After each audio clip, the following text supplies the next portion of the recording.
Flaming emails. What is flaming? Flaming is a virtual term for venting, posting, or sending of fancy messages over the internet. When we are sending such messages through email, we call it flaming in email. Why flaming happens? Sometimes we or somebody is frustrated, angry, or out of control, and we want to teach somebody a lesson and we want to show them how nonsense they are. That time, these kind of things happen. Flaming happens. There are two scenarios when we are sending a flaming email or we are responding to a flaming email. In both the scenario, we need to keep in mind few things. For example, while sending a flaming email, we need to keep in mind, we need to ask ourselves, would I say this to person's face? When we know somebody and we are talking to somebody in face-to-face communication, would I say this to him? Before sending an flaming email, we should think about. Okay, read your message twice before you send it.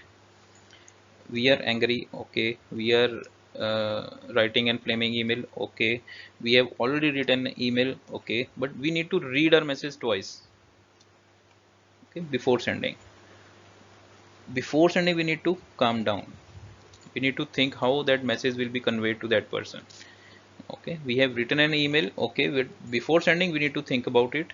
We need to read our message twice, we need to calm down, and we need to think how this message is going to convey our message. It may tend to create a great deal of conflict that may be spiral out of control.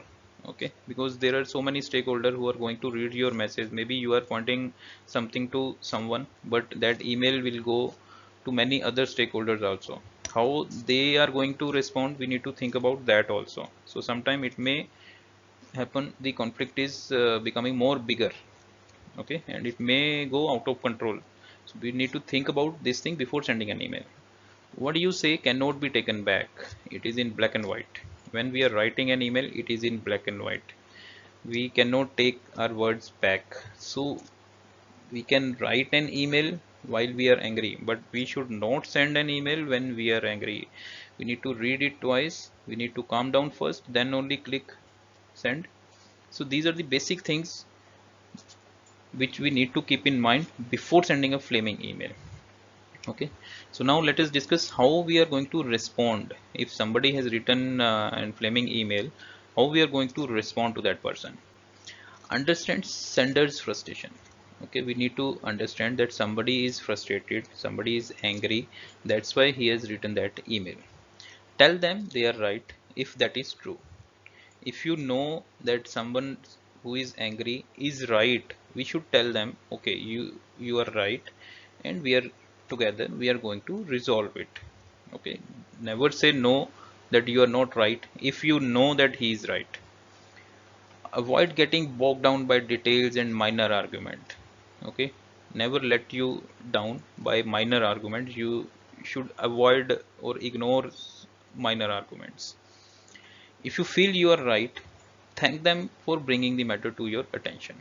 When you know you are right and somebody is frustrated, that's why he has written that mail, then you should thank them for bringing the matter to your attention, and there should not be any other reaction.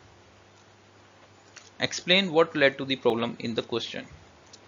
Okay, if you know the history, you know the story from both the sides, you should always explain the problem which is under discussion. If you are aware that the situation is in a process of being resolved, when you know that process, that the issue has already been discussed with other stakeholders and it is going to be resolved very soon, that should be mentioned in the starting of the email. When you are going to respond to that email, at top we have to mention that it is going to resolve soon, this has been discussed with many other people, and within 1 week or 1 day or something we can write this is going to resolve. Then only you start writing and start responding to that email. Apologize if necessary. If you think that that person's anger is correct, that frustration is okay, and you are the culprit, then accept it, apologize immediately. Okay, so this is also one of the way to respond.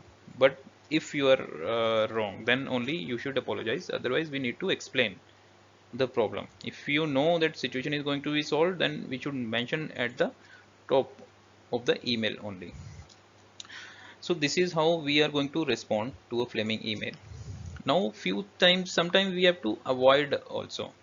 Suppose you have received an flaming email, you know there is a problem from your end or from other end. How to resolve? Okay, there are times when you need to take your discussion out of virtual world and make a phone call. This is the best way. Just give that person a phone call and explain it properly.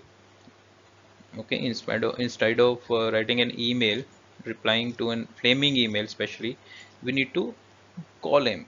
That is the best way to solve. Then after that phone call, you can always write an email ki, okay, as per discussion, this is was the situation and this is how we are going to resolve it.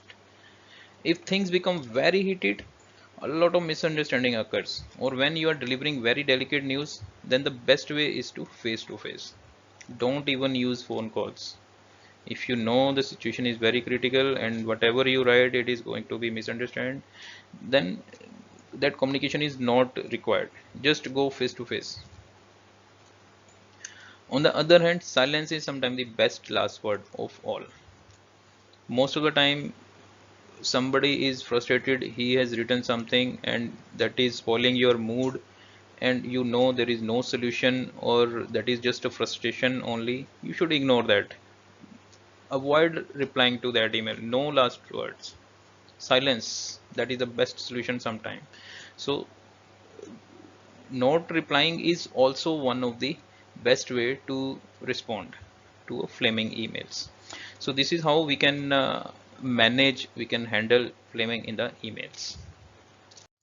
Series of 6 videos, email etiquettes, covering these 6 topics: 10 golden rules, handling flaming, how to write a subject line, difference between formal and casual email, what is the importance of postscript in an email, how to make an impression through signature.